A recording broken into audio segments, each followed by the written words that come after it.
All right, good afternoon and welcome everyone. Thank you for joining us today for another virtual Addison Gallery Talk. My name is Nicole Kramer and I am the Programming and Partnerships Manager at Memorial Hall Library. And we are so fortunate to have a great partnership with the Addison Gallery of American Art located on the campus of Phillips Academy right here in Andover, and are thankful that we are able to share some wonderful exhibitions with the wider community. I thank the staff at the Addison who have helped make these programs possible, and I also want to thank our partnering libraries in Amesbury, Ashland, and Tewksbury. We do have additional virtual and in-person tours scheduled with the Addison coming up this spring and summer, and you can find details and sign up for those events through the Memorial Hall Library's event calendar. During today's program, please put any questions in the Q&A and any comments in the chat, and we will try to address as many questions as we can at the end of the talk. Today, we are joined by Gregory Harris and Sarah Kennel, curators of the new exhibition, A Long Arc, Photography and the American South Since 1845. If you are local and able to visit the Addison Gallery, the exhibition will be on display through July 31st, and the Addison Gallery is open to the public free of charge Tuesday through Sunday. So Gregory Harris is the Keough family curator of photography from the High Museum of Art in Atlanta. And Sarah is the Aaron Siskind curator of photography and director of the Raysor Center at the Virginia Museum of Fine Arts in Richmond. So thank you both for joining us today. I will now turn things over to you. Great. Thanks, Nicole. And also just would like to say thank you to Gordon and Allie from the Addison for hosting the exhibition and for hosting us. We were in Andover about a month ago to see the exhibition, and they did a fantastic job with the installation. So we're really honored that the show is in Newing. Give me a moment while I bring up our presentation. So I'm going to just give a brief overview of how the show came together. And then Sarah and I are going to go back and forth with some of the slides and some key works in the exhibition. I've also included a few installation shots in the slideshow in case you haven't seen the exhibition. So that will give you a sense of how the different works relate to one another. The exhibition is it's essentially a survey of American photography told with the South at the center of that story. Sarah and I began working on the project 4 years ago, 5 years ago, quite a while ago. Southern photography is a really important part of the High Museum's collection. Sarah was previously the curator here at the High, and so we worked on the project together initially then. And what we wanted to basically see if we could tell the story of American photography using only photographs that had been made in the South. And with a few exceptions, you can tell a pretty comprehensive story. What's interesting as you look back at the history of American photography is that the South is sort of part of that story, but often left out or it's kind of marginalized. And yet, if you look at these key moments in the history of American culture and of the history of photography in the US, the South is really at the center of a lot of those moments, whether it's the Civil War, the Great Depression, the Civil Rights Movement. Even today, there's a lot of great work that's being made in the South. So we wanted to try. Greg, I'm sorry to interrupt. We're having some people who are saying it's a little hard to hear you, so I don't know if you maybe move it a little closer again and see if that's a little better. I'm Sure, so sorry. Is that any better? It sounds fine to me. I think. Okay. I think they're saying a little more, or if you could speak a little louder, maybe. I'm sorry. I'm about 10 inches away from my computer. Right Okay. now. Not that I can't get much closer. Yeah. Thank you so much. So yeah, we wanted to see if we could tell the story of American photography with the South at the center. The South really occupies a really interesting place within the history of American photography and within American culture more generally, because the South is at times kind of positioned as this kind of separate country within the U.S., this kind of oddity within America. It's one's kind of mythologized and stereotyped in certain cases, and yet at other times it's sort of the crucible of American culture. It really is exemplary of what it means to be American. And so we wanted to dig into the depictions of America and kind of how the South has really been crucial in um, in kind of telling that story of the U.S. So the exhibition begins in 1845 in the antebellum period, just as the medium of photography is being introduced into the U.S., and then goes all the way up until I think the most recent picture was made in 2020, so fairly current. I'm going to hand it off to you, Sarah, from here. Thank you, Greg. Thank you, everybody, for tuning in all the way from Amsterdam. So one of the things that we wanted to explore in the first section of this exhibition is really the idea that photography grew up in the American South as early as it did other places in the United States. And when most people think about 19th century photography in the South, I think they might think automatically about the Civil War, which did bring the South, in photographs, all across the country. But in fact, within, weeks and months of the photographic process developed in Europe by Jacques-Louis Mandé Daguerre, to make daguerreotypes, to make photography, within weeks of him publishing that formula, there were experimenters all throughout the United States and in the South, exploring this process. Now, the vast majority of works that were made in the South in the 1840s and early 1850s using this new technique were portraits. But that makes this picture here by William Abbott Pratt all the more fascinating. Now, Pratt, in fact, boasted that he had made at one point more than 30,000 portraits of Richmonders. But we only know a handful of city views made in the daguerreotype process from this period of Richmond. So what we're looking at here is kind of looking down Main Street. And what I think is interesting and troubling is that this is where the street where many of the photographers were located, but it's also where many of the markets for enslaved people were located. And in fact, if we go to the next slide, if you want to advance, Greg, you can see this portrait that Pratt made on the right, not far from the Whitehurst Studios. And then here, our selection is really looking at the ways that early photography in the South was also used to explore and elucidate identity. Frederick Douglass is sort of famed for championing photography in particular as a way that Black Americans could counter stereotypes, racist stereotypes, by being able to project their image, their pride, their beauty, in front of the camera. And I think that Pratt's picture on the right really gets at that, this portrait of two freedmen of color, even though this was made several blocks from the auction houses for enslaved people. So it also points to the complexity of Southern culture at this moment.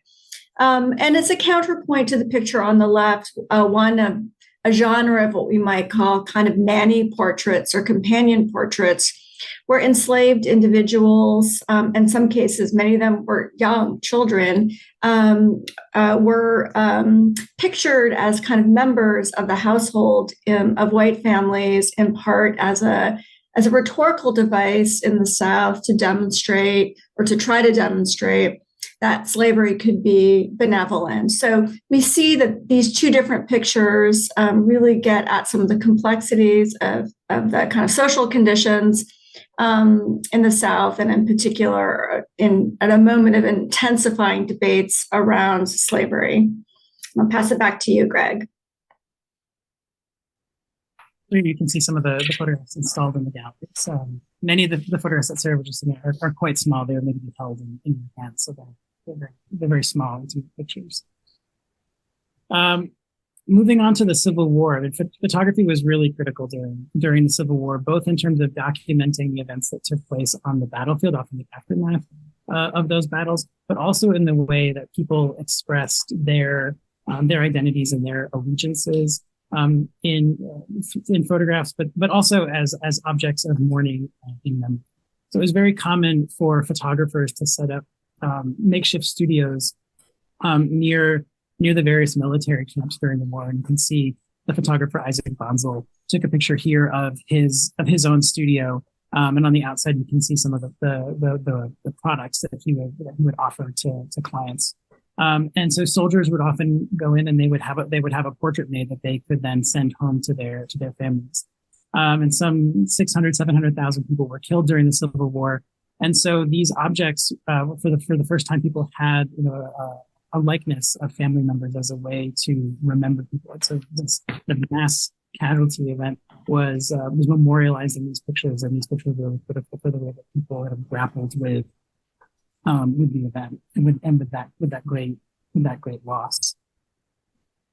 Also during the Civil War, there were a lot of pictures that documented the activities on the battlefield. One of the things that we really tried to focus on in this exhibition was showing images that demonstrate how Black Americans were involved in their own emancipation. So this is a suite of photographs of an artillery unit in Tennessee loading and firing a cannon. We don't actually see the image of the cannon being fired. We think one of the images is missing from the sequence, but you can see the loading, the resetting of the cannon. And so, this is a part of the story of the Civil War that is known, but was not particularly thoroughly photographed. And so images like this are really critical to kind of adding nuance to how the experience of Black Americans was crucial during the Civil War.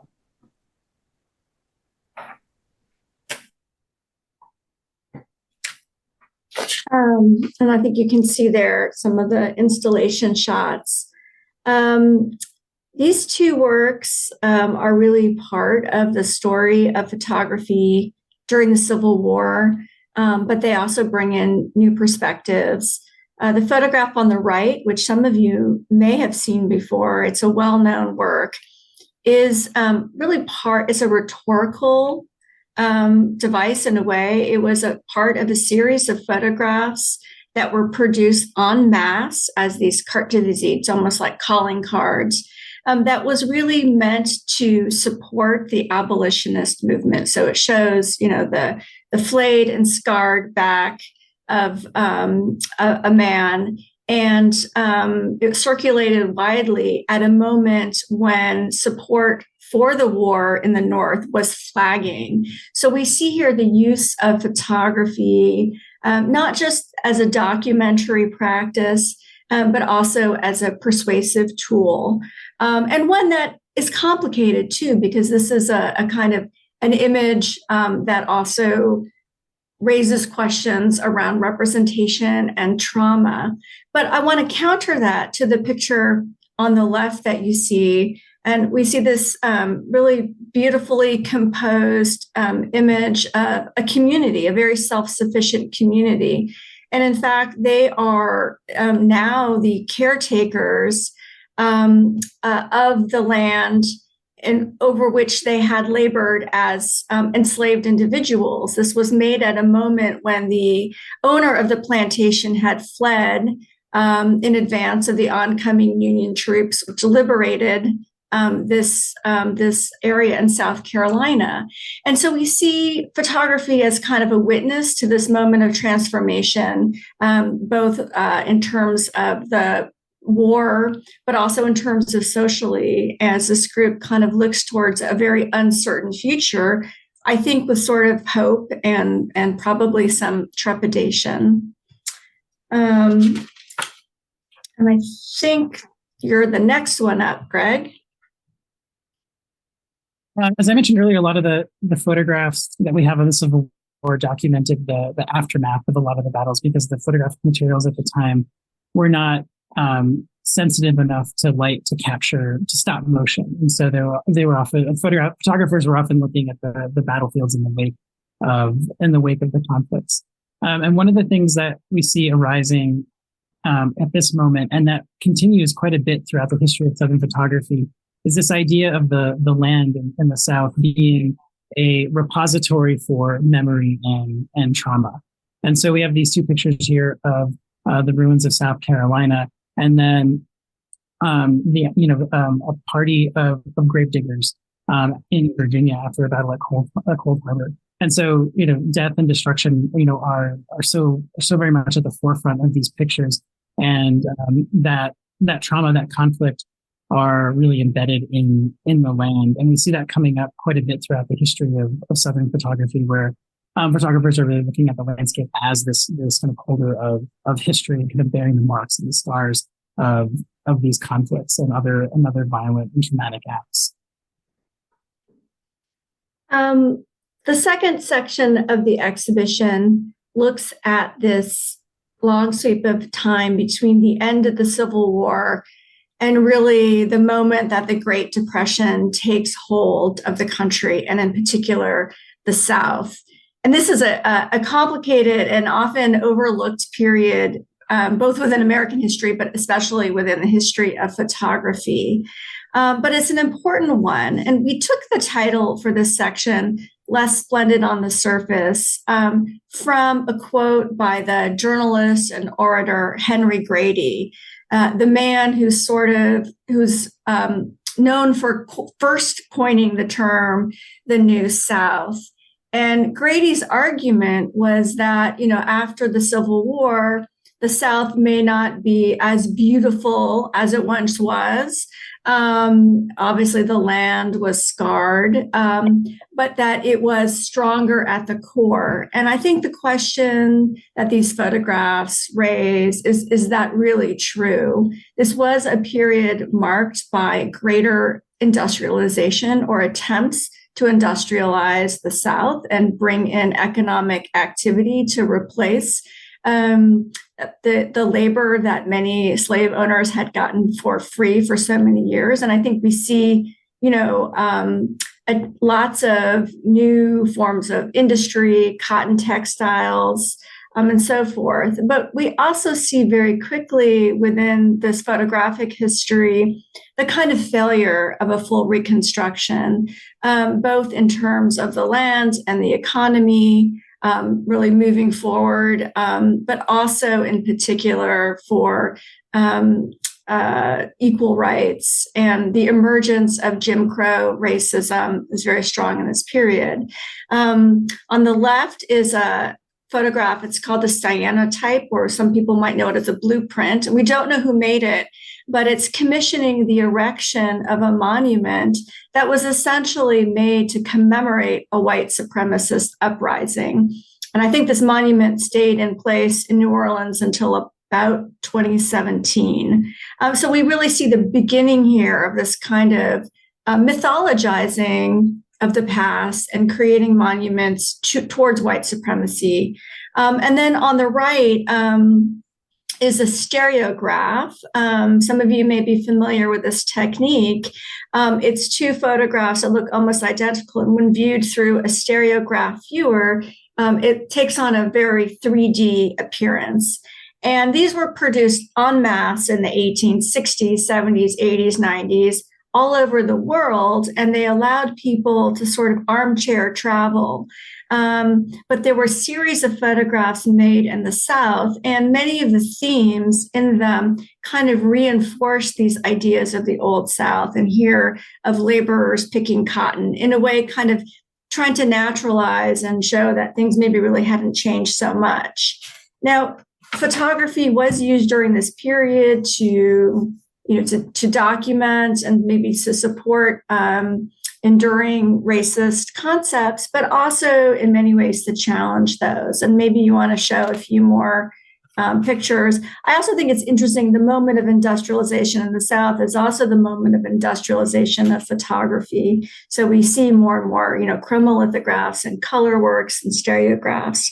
But here, these two pictures are the sort of counter to the two that I've just shown you. On the left is a wonderful portrait by Prentice Herman Polk, often known as P.H. Polk. And he was the official photographer at Tuskegee University. So you see this moment, the emergence of the historically Black colleges and universities. And he made all kinds of portraits of students, of members of the community, of very elegant people, but he also chose people that he felt were kind of archetypes of strength and pride and dignity. And we see that very much in this figure of the woman known as, he calls her the boss, and she definitely does seem like she is the boss. And then on the right, a work by James Van Der Zee. Many of us, myself included, really associate Van Der Zee with picturing the Harlem Renaissance. He had one of the longest lasting photo studios in Harlem, and documented, the balls, the social groups, the clubs, individuals in Harlem. But before he opened that studio, he actually traveled and spent several months in Virginia, where he made this photograph of a prep school.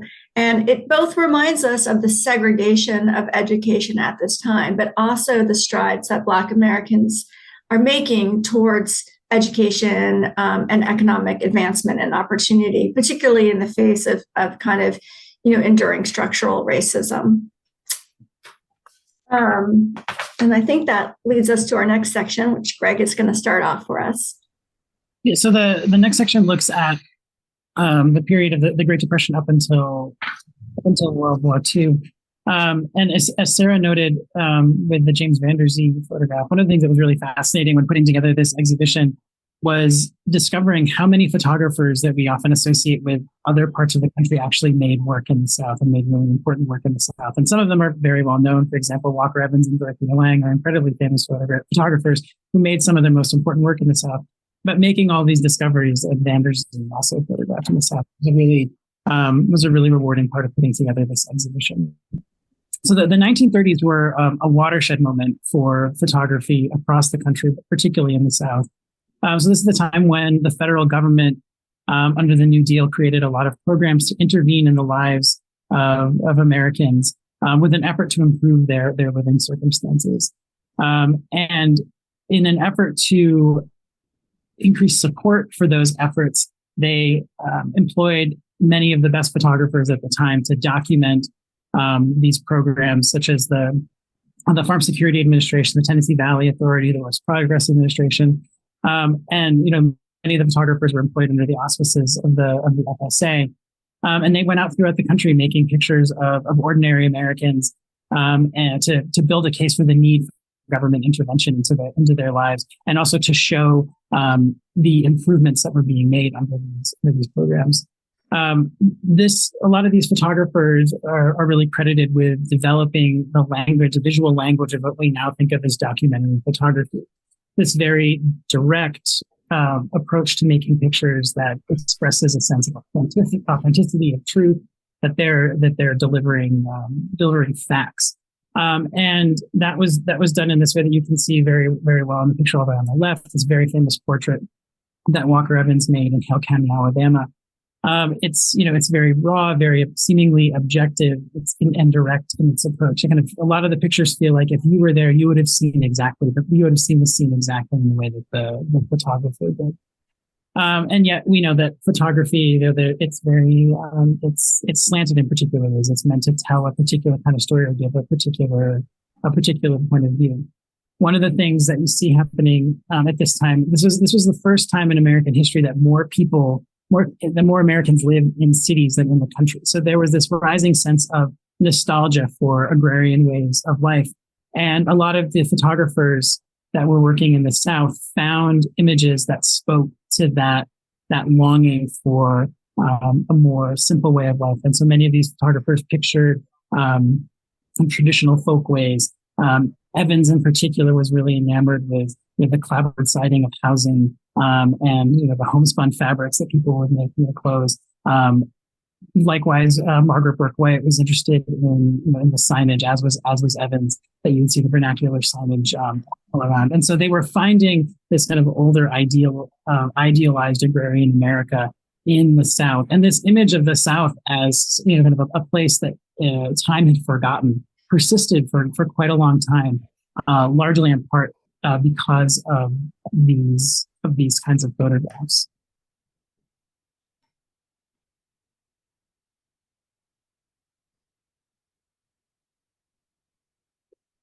Alongside these professional photographers who were documenting the lives of ordinary Americans, there were a lot of workaday studio photographers who were also making pictures for hire in studios around the country. These are two examples of portraits made by studio photographers in Arkansas. On the right, a group portrait by Mike Disfarmer, who ran a studio in Heber Springs, Arkansas, who was known for his very spare, very direct way of photographing his subjects. And then on the left, a group of pictures by the Massengill family of a young woman named Evelyn Massengill, who married into the family. The Massengills have a really interesting story. They were itinerant photographers who retrofitted the bed of a truck with a disassembled photo booth setup, and then they would drive it around rural Arkansas and charge clients a dime for 3 portraits. But Evelyn, who, as I mentioned, married into the family, between sessions would make pictures of herself or would have family members photograph her. And so there's at least 30 of these self-portraits that Evelyn made, and we have 6 of them in the exhibition. And what's really interesting about these pictures is that you can see how keenly aware she is of photography's ability to express identity, or to be used to express facets of someone's identity. So you can see that she's trying on different ways of portraying herself. You know, in the middle and the bottom, she's got her hat on, kind of cocked at a very jaunty angle, taking on this more cosmopolitan personality. There's a double exposure where she's photographed herself in conversation with herself. She's twinned her own image. In some of the images, you see her bringing in family members. So she's in the bottom right, she's photographed with her husband, taking on the role of a wife and a partner. And above that, she's photographed with her young son, taking on the role of a mother. So there's these really early examples of self-portraiture and really exploring photography's capacity to dig into different facets of identity. And before we move on to the next section, I think, Greg, what you were just talking about and the work you were showing also reminded me of, one of the guiding principles that we try to stand by in putting together this show, which is that, doing any kind of broad sweep show, photography in the South over, 175 years, there's always the question of, what do you put in, what do you not put in? And we didn't want it to be sort of the march through the greatest hits. So we also wanted to make sure we had important photographs. So the Walker Evans and the Dorothea Langs were in there, particularly for people who are new to this field. But what was exciting for me as a curator was also to think about all the other kinds of work, the practices by lesser known photographers, and in particular, what we call vernacular photography or self-authored photography. And so to bring that together, that's something that we've sort of tried to do throughout, in different ways, is sort of bring together both the well-known works as well as the lesser known.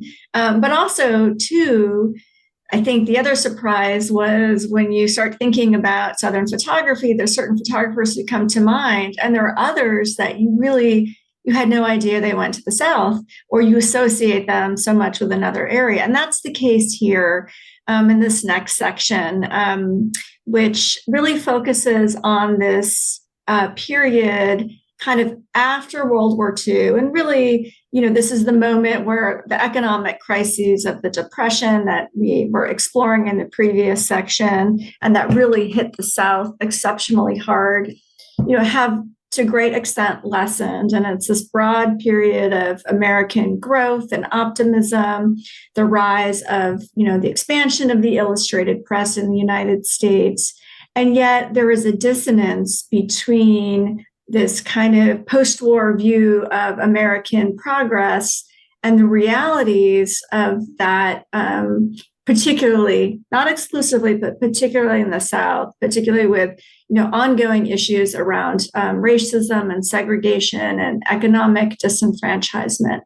And this dissonance between exterior and interior is something that many photographers are exploring, some very overtly, as we'll see, and others very obliquely. But we open with sort of this pair, which is wonderful because it's 2 photographers really photographing the same place in very different ways. We think of Edward Weston so often as identified with the West Coast, with the dunes in California. But in fact, he traveled with his pal, Clarence John Laughlin, through the South as he was making photographs for a new version of Whitman's Leaves of Grass. And both Laughlin and Weston are photographing these vaunted columns at Woodland Plantation. But there's two things to note. One is just the real difference in the way they approach their subject. I mean, Weston, it's still a landscape. You've got the tree, you've got the perspective of the houses. It's kind of sharp and linear, and it's more closely identified with the style of photography that he's known for. And on the right, Clarence John Laughlin is a kind of myth maker. He is known for his photographs of sort of Southern antebellum architecture, which he often portrays as kind of haunted, this kind of Southern Gothic feeling. And sometimes he portrays that sense of hauntedness by double exposures or other techniques. Here, he's really exaggerated the light and the dark on the columns, but he's ginned it up even more by adding this ghostly figure sort of in the window who's, literally haunting the mansion. And that figure is actually Caris Weston, so Edward's wife. So you see the photographers here are having a little bit of fun. The other thing I wanted to point out, though, is the presence of the car. This is the period of the great American sort of road trip beginning. And, the increased mobility and the opportunities to travel across the country not only changed the experience for many Americans, but particularly for photographers. And I think that this is also in part why we see so many other photographers coming to the South, people we don't associate with the South, people like Irving Penn and Richard Avedon and others that we show in this section. Maybe you want to advance to the next slide, Greg. And there you can see the pair, the Weston and the Laughlin together. And at the same time, you can advance to the next one. We see here, artists who are really exploring this tension between the ideal of prosperity and the reality of life for Black Americans in the South. In particular, this is a pair of works by Gordon Parks, a staff photographer, the first Black staff photographer for Life magazine, for a piece called Segregation Story, in which he's following a family in Alabama. And what he's really focusing on here in these beautiful photographs is the psychological impact of racism and segregation, particularly on young people. And it's kind of picking up on just not only the overt divisions, but those kind of psychological tensions that also fascinate an artist like Robert Frank. And I think that's the next slide. Robert Frank was a Swiss-born photographer, also on view right now in dialogue with Todd Webb at the Addison. So if you have a chance to see that show, really recommend it. But in 1955, he traveled across the United States on a Guggenheim Fellowship and photographed all over the country. But his pictures made in the South really home in on what he saw as a really distinctive and destructive kind of spatial and racial segregation, which you see here literally using these divisions within the bus to segregate people from each other and divide them, but also capturing in this 1 split second, the kind of anguished expression on the faces of all of the individuals. And, his work was a really important touchstone for so many other photographers. And really, I think, brought to many viewers an uncomfortable and disjunctive vision of the United States, one that when he first published these photographs, many people rejected that publication, calling it, sort of ugly. And part of it was the way that he was printing, dark and grainy, sometimes off kilter, but also because he was showing an image of America that really did not jibe with the image that many Americans had of their own country. I'm not sure what the next slide is. Yeah, and there we can see just a couple of the other works in this section. And then I think, Greg, you're up next. A side journey within the chronology. There's a section of the exhibition that focuses on photography of the civil rights movement, which is, a really critical moment in the history of Southern photography. It was one of the first times where photographs were used the power of photography was really revealed as a way to enact meaningful social change. So a lot of these are really iconic pictures that were published in newspapers and magazines around the country. Charles Moore was a photographer based in Montgomery who worked for the local newspaper, but also a lot of his pictures were distributed by the Associated Press, as were Bill Hudson. But these are pictures that show the violence and brutality of segregation and the efforts of civil rights activists to counter those activities and to really raise awareness about the ills of segregation. So they captured these dramatic moments. One of Martin Luther King being rather aggressively arrested, and then this very famous photograph of a police dog lunging toward a young protester.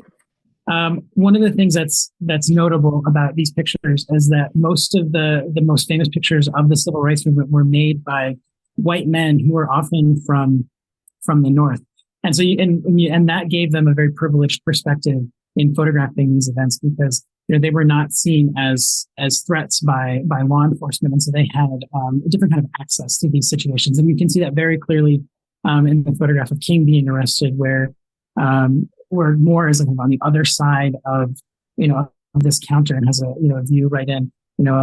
Presumably a Black photographer would not have had access to the situation in the same way. This is another iconic image by Ernest Withers, who was a Black photographer who was photographing a lot of the activity in Memphis. And this is an iconic image that was made of the sanitation workers strike in 1968, an event that brought Martin Luther King to Memphis before his assassination. But it's an incredible graphic composition where you can see all of these protesters lined up, and they have this iconic "I am a man" sign, which has become really a visual touchstone in the history of American culture. The High has a fantastic collection of Southern photography, but the Addison really added quite a bit of amazing work to this part of the exhibition. At least a dozen, if not more, photographs from the Addison's collection really add a lot of depth and nuance to this part of the exhibition. So it's really it's worth seeing in person as well. One of the photographers who documented the civil rights movement, who is much less well known, is a photographer named Doris Derby. And Doris grew up in Queens, and after graduating from college, traveled south to Atlanta to work with the Student Nonviolent Coordinating Committee. And for the next 10 years, she was an activist and an organizer throughout the South, particularly in Atlanta and Mississippi. And she photographed a lot of the activities that she was involved with.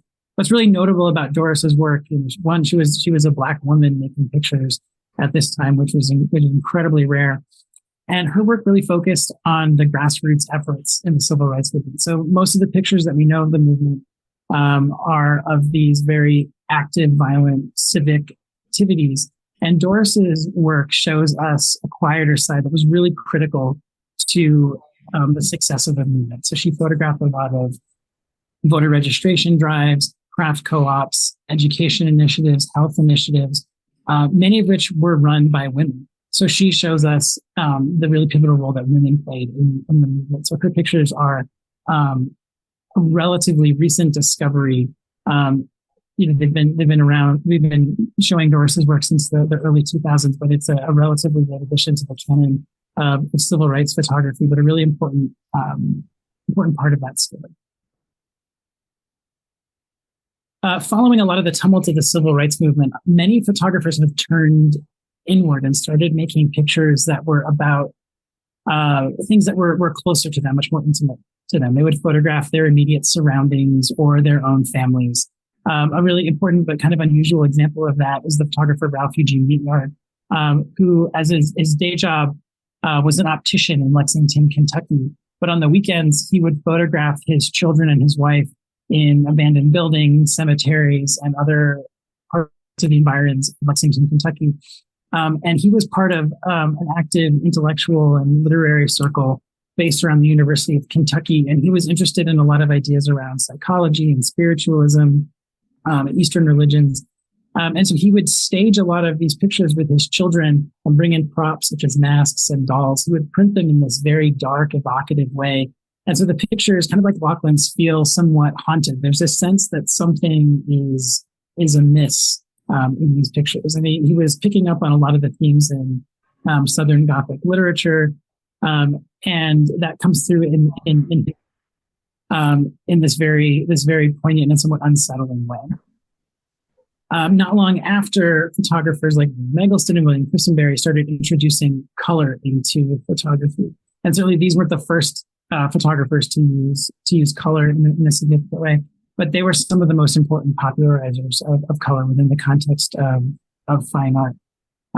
Eggleston, the picture that we see on the left, photographed in and around Memphis, and he was really masterful at taking these ordinary scenes of everyday life and making them seem unusual and fantastical. And color was really critical to him achieving that. And this picture that was taken on Halloween is a great example of that, because he's really playing with the way that color is rendered differently on film than how the human eye sees it. So if you've ever tried using color film, you know that it's balanced for a particular color temperature of the light spectrum. And when you photograph it in the spectrum of light that it's not intended for, you get these odd color shifts. So here he's photographing at dusk, so the light is the sky's kind of purpley, but then there's some kind of artificial light, whether it's a street light or headlights, that are bringing in another color of light in there. And so that's creating these odd color shifts and these contrasting colors in the scene that give it this kind of weird, ominous sensibility. Around the same time, a colleague of his, William Christenberry, who grew up in Tuscaloosa, Alabama, but had family in Hale County, where Walker Evans made some of his very famous photographs for the book Let Us Now Praise Famous Men. That portrait that we looked at earlier of the tenant farmer's wife was made in Hale County. And William Christenberry, who was trained as a painter, would spend his summers in Hale County. And when he was learning to paint, he would bring a camera with him to Hale County, and he would make pictures of buildings and the landscape around Hale County as sketches or studies for the paintings that he would later make. And then he showed those pictures to Walker Evans, and Evans said, "You're a fantastic photographer. You should continue taking pictures." And so he would return to the same places year after year after year, and photograph the aging, the decay, or the kind of evolution and change of a lot of these buildings. And you can see the years pass, you can see the seasons change. And color was a very expressive tool in indicating the passage of time through these photographs.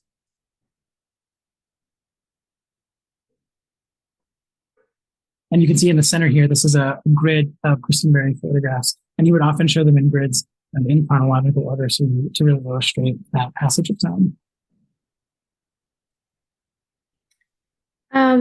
I think the next section kind of picks up exactly on this idea of sort of returns and renewals.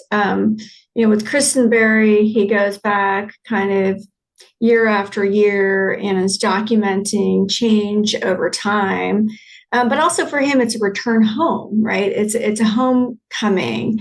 And I think that there is in this period, we've seen photography in the South, a real interest in looking inward and looking at home and looking at, Southern photographers kind of examining their homelands, but also sort of in new ways.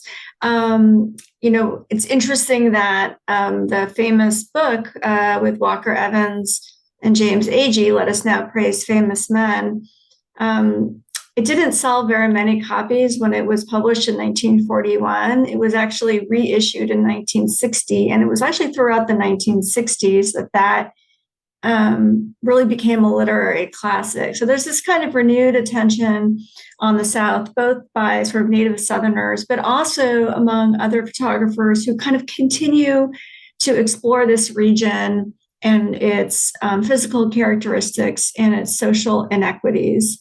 One of those is Baldwin Lee, a photographer who grew up and had really grew up in the Northeast. He was he is a first generation Chinese American photographer who was bound for MIT and to be an engineer. And while he was at MIT, encountered photography, taking classes with Minor White, which is probably the most un-MIT engineer thing you could do at the time. Minor White is sort of well known for teaching classes in which people might be doing Zen meditation or walking around barefoot, or really sort of encouraging inner exploration and this kind of marriage of photography and sort of psychic and psychological experience and communing with the world.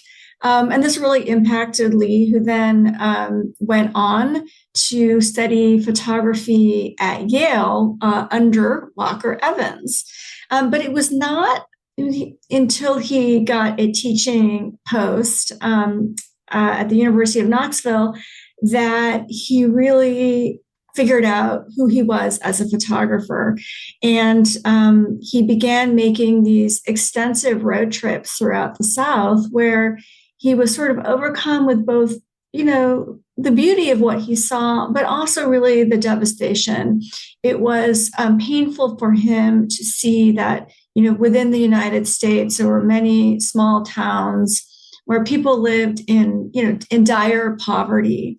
And his photographic practice very much was sort of driving through these towns using a large format camera. So this was not kind of sneaky slide photography, asking people whether he could make their pictures. I mean, some are landscapes like the one you see on the left, but really engaging with the communities. He was photographing primarily Black communities to create really powerful and moving works and bringing visibility to communities that had really been invisible or been pictured in ways that were, let's say, far more kind of sociological in manner.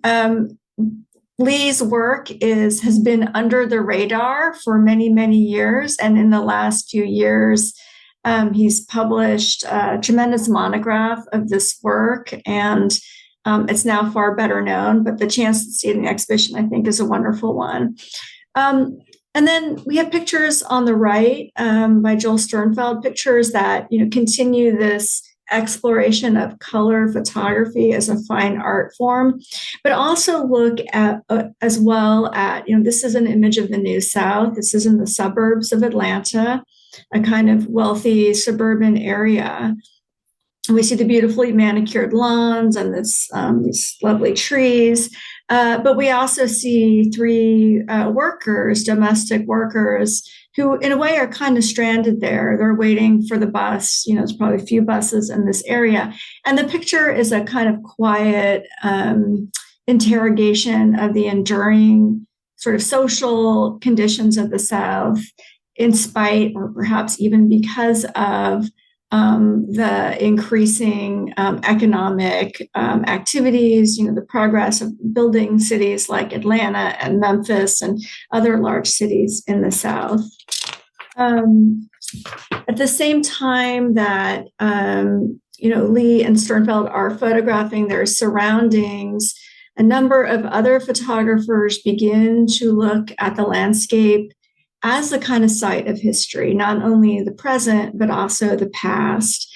With a photographer like Sally Mann, she's very consciously thinking about the longer history of photography, in particular, this kind of idea that was embedded within some of the Civil War photographs of the land as the repository of the history that happened there. And so this kind of marriage of place and event, she brings out very clearly in this stunning picture of a scarred tree, and what we see the trunk of a tree with a scar. It's probably caused by barbed wire, but of course it reads also symbolically and metaphorically for kind of the wounds of history.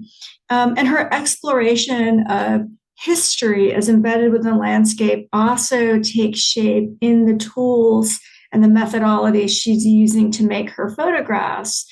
for this picture. And in fact, for much of her exploration of the Deep South that she made in the 1990s, Mann went back to 19th century photographic techniques. She was using a large format camera that took glass plates, and she would make collodion negatives, which is the same process used by the Civil War photographers, which entails taking your glass plate and coating it with a solution of collodion, which is sort of like Rennie maple syrup. You have to swirl it on the plate, and then you have to dip it into your silver nitrate. All of this, under a dark cloth or a portable tent. In this case, it was the back of the Subaru. Put it in your plate holder, and then make your exposure within, 5-10 minutes before the plate dried. So nowadays, there are so many photographers who are exploring what we call alternative processes, but she was at the forefront of this at the time. And really using these 19th century processes was not just kind of a love of doing things with your hands. For her, it was also a conceptual relationship to the land that she was photographing and the history that she was trying to unearth and bear witness to. And similarly, on the left, we see a work by Carrie Mae Weems, who began photographing the sites of plantations and former dwellings of enslaved people on the Sea Island and pairing them with texts, and really kind of bearing witness to the lives lived and the histories that have passed, but using landscape, using trees as a way to kind of conjure the sense of the past in the present. And the sense of kind of the South as being a crucial and critical site of history, and photography as the tool that can bear witness to that history or bring it to visibility is something that carries through in the last section of the exhibition, which is in many ways the largest, both in size of works, but also number of works, perhaps the most open-ended because we're still living in it. We haven't kind of had that filter of history. And in many ways, also the most interesting for us because we're engaging with these ideas now. In terms of photographers kind of exploring history and those histories in the South, on the right, the wonderful series of diptychs by Dawood Bey that explore the devastating 1963 church bombing in Birmingham, but using portraiture as a way to address history. And what Bey did was look at the individuals who lost their lives that day in 1963. There were 4 girls killed in the church bombing and 2 young men killed in related violence.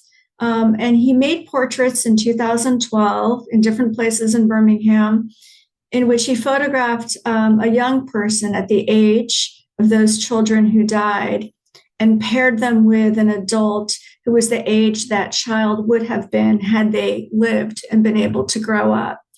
And so in this way, Bey, who was so well known for his portraiture practice and his collaborative portraiture, began to explore the impact of history through a conceptual portraiture practice. So he's not photographing the church. He's not, photographing the event itself, but he's asking us as viewers to use our empathy to imagine an alternative path. What had happened? What would have happened had this violence not occurred? These young people would now be middle-aged, would have had lived lives. And this way of approaching history for Bey has actually led him to several other projects really more focused on landscape and how we can imagine a history, and particularly a history of experiences by Black Americans, through photography. So this is a very important commission for him. And on the left, another interesting and also kind of conceptual approach to thinking about not only the history of the South, but also the history of representation in the South. This is a photograph by a younger artist and filmmaker, Ramel Ross. And what we see is kind of in the background, this blurry picture, but it sort of conjures like an antebellum mansion, maybe something we would have seen, in Walker Evans or Clarence John Laughlin. It's blurred in the larger picture, and it's seen in focus in the screen of this iPhone. So it's sort of contrasting older and newer ways of representation. And the iPhone, though, is also wielded by the hands of a Black individual. And it's kind of a literal reframing of history, and also asking questions about who is framing history and who is making these representations. Now, Ross made this photograph in Hale County, Alabama, where he spent a number of years sort of teaching and engaging with young people as part of and in preparation for a beautiful film he made about sort of life and Black life in Hale County. And his goal there was really to kind of give a different visibility to Black Americans living in Hale County, this place that has been so mythologized in the history of photography by people like Walker Evans and by William Christenberry. And so we see here sort of new voices reflecting not only on the history of the South, but the history of how the South has been represented in photography.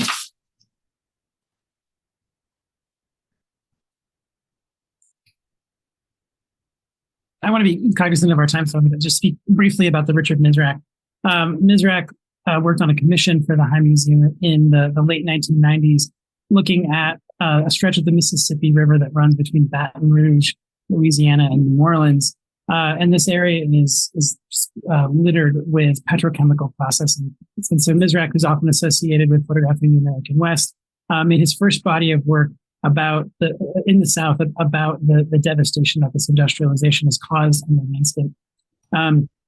Misrach is really masterful at making these beautiful pictures that speak to very devastating and pretty horrible topics, such as the ways that these plants have polluted the land, the water, and the air around the Mississippi River. A lot of these areas are also where former plantations used to be, and so there's a history of racial injustice and environmental racism that exists in these pictures, because this area is still largely populated by Black Americans, and so they're bearing the brunt of this environmental catastrophe that's still on them.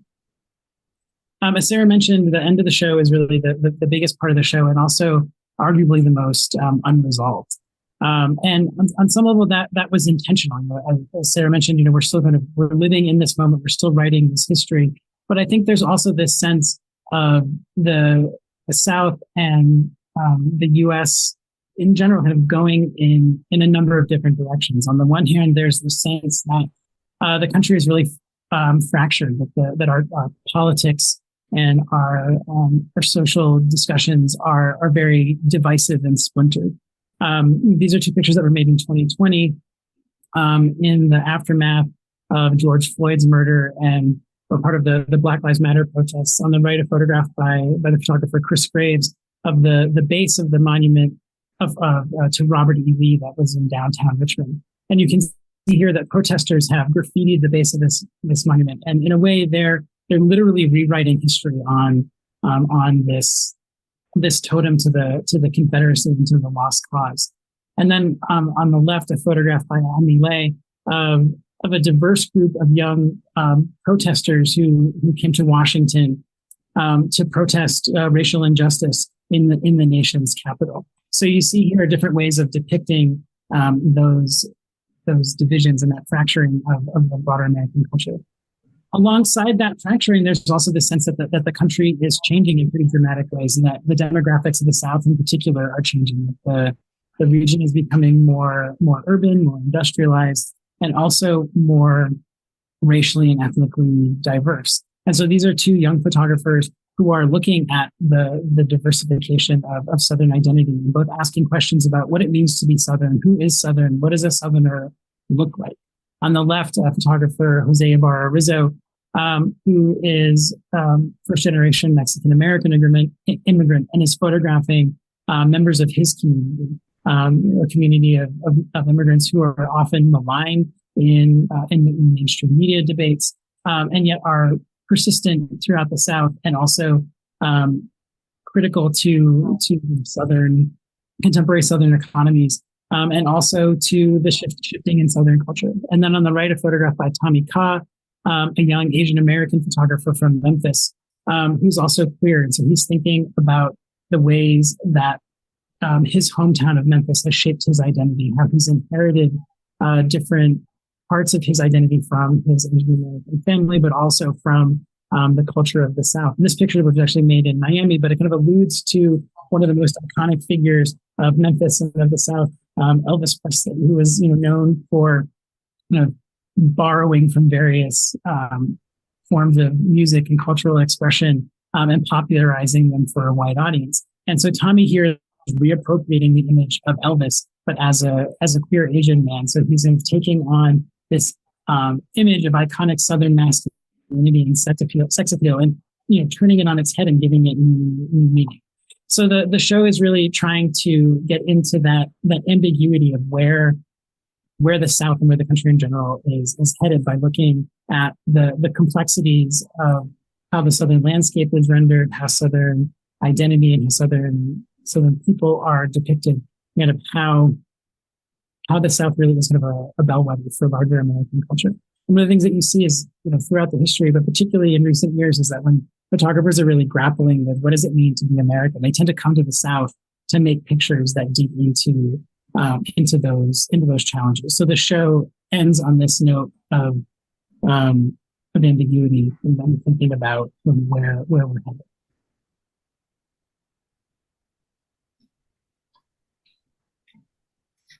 And I think that's pretty much our presentation. We tried to keep it to an hour. We are going to shill the catalog because it is not only a comprehensive record of the exhibition, but there are bonus pictures. It really aims to be a sort of full companion to the show, and as well as a free standalone history of photography in the South. And there are a number of wonderful contributors. We're grateful to all of them. Their work inspired us and helped us shape our own thinking as curators and as scholars.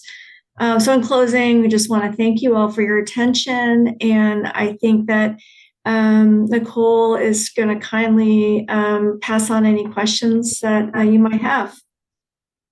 Yeah, well, first of all, thank you both so much. This has been wonderful. I know I learned a lot, and I'm looking forward to spending some time at the Addison looking at all of the photographs in the exhibition. So thank you for taking the time to give us some context for what we'll see. We have just a couple questions that have come in. One person wanted to know, Sarah, towards the end of the presentation, you referenced a film, and they just wanted to catch the name of that. Oh, yes. It's Hale County, This Morning, This Evening. I think that's right. Yeah. And I think you can find it streaming. It was not like a mainstream film, but it's really quite beautiful, slow, contemplative, and and you can get Ramel's sense as a filmmaker as well as a photographer in that film. Great, thank you. And someone early in the presentation, they asked if stereography was used in the Viewmasters, the Viewmasters that were popular in the 50s and 60s. Was it stereography used in those as well? It's basically the same technology. With the Viewmasters, it was a carousel of little transparencies. But it was like, I think you could even make your own like Viewmaster slides. They had the cameras, the twin lens cameras, but it's the same principle, right? Two lenses to mimic binocular vision. So yeah. Awesome. Well, there are lots of thank yous and praise in the chat. Lots of happy people who are excited to see the exhibition, but pretty quiet on the questions. So I think with that, I will thank you both again. We appreciate you taking the time, and one last plug, go see the exhibition while it's there through the end of July. And thank you all for joining us today. Well, thank you for hosting this, and thank you, Addison, for hosting the show, and thank you all for showing up on a Wednesday afternoon. Thanks, everyone. Great, thank you.